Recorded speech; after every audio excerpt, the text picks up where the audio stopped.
We change the world when we live out our faith in daily life. Tuesday. I had a Tuesday story. Now I have a Tuesday. I wrote my sermon on Wednesday. Tuesday was a big deal. So in the morning, worked, afternoon, not asking for applause, but it is important to the story. Came back for a council meeting, so it was a long day. But we were in person. We hadn't been in person for 20-some months. It was great to see people. A couple people were hybrid, but we talked about things. What did we talk about? We talked about the fact that now we're at 50%. We used to be at 30%. We talked about the fact that we're doing well financially because you are generous, and we're bucking the trend. Thanks be to you and to God. And we're talking about good things.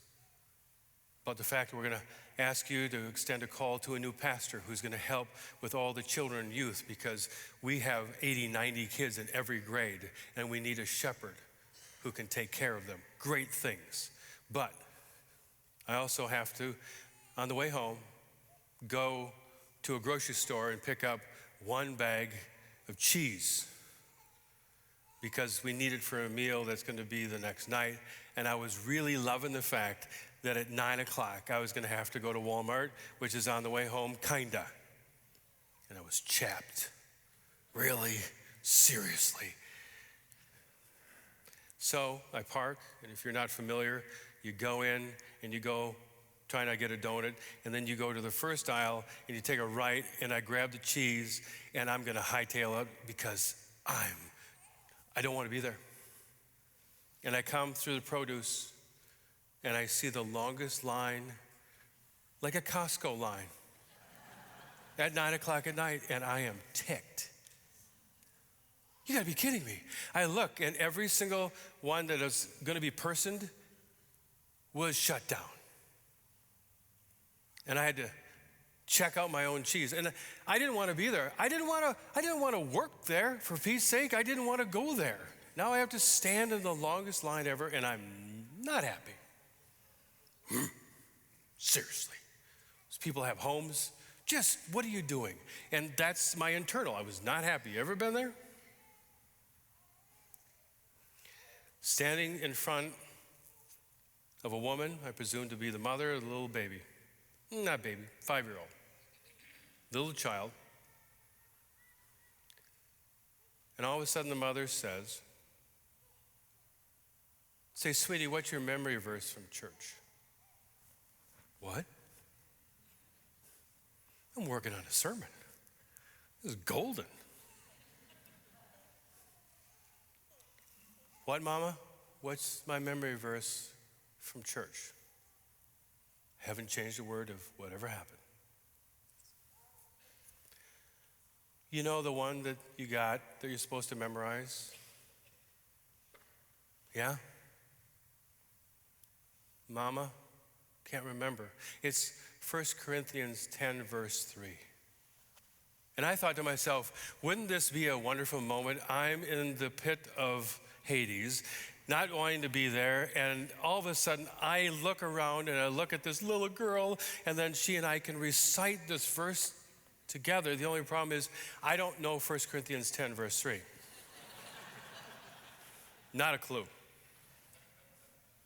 John 3:16, I would nail it. 23rd Psalm, yes. John 14, 1 through 6, yes, I could say it backwards. And wouldn't it be great in this moment to just say it together, kind of a creeper, but it would have been a nice moment, but I didn't know. And where am I going with this? This little girl, 5 or 6 years old, I'm telling you the truth, she knew it. I don't know it. She knew it. You want to know what it is? They all ate the same spiritual food. In a place where you can buy zingers, potato chips, ho-hos, pizza, cakes, bread, cheese. They all ate spiritual food. Now what it is, by the way, it's in the New Testament, and it's harking back to the time in the Old Testament when the people of Israel, when they sojourned with God, they lived on the Word of God, and the Word of God got them through.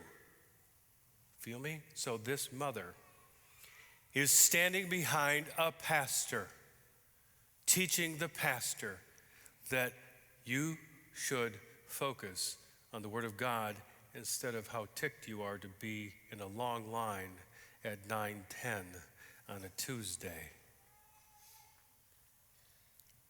And she, like all of you who said yes, she's doing what you said you're going to do.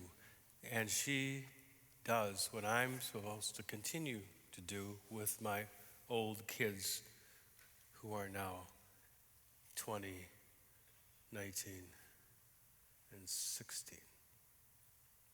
But I should continue to have them recite and know and bask in the Word of God. And you know what, in closing?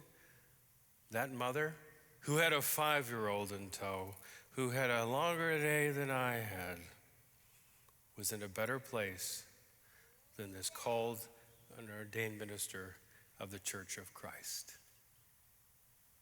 The point, she was the church on Tuesday at Walmart in the longest line I've ever seen in my life. And she made my day and showed me the way. Wouldn't it be great if the church on Sunday was also the church on Monday, Tuesday, Wednesday, Thursday, Friday, Saturday,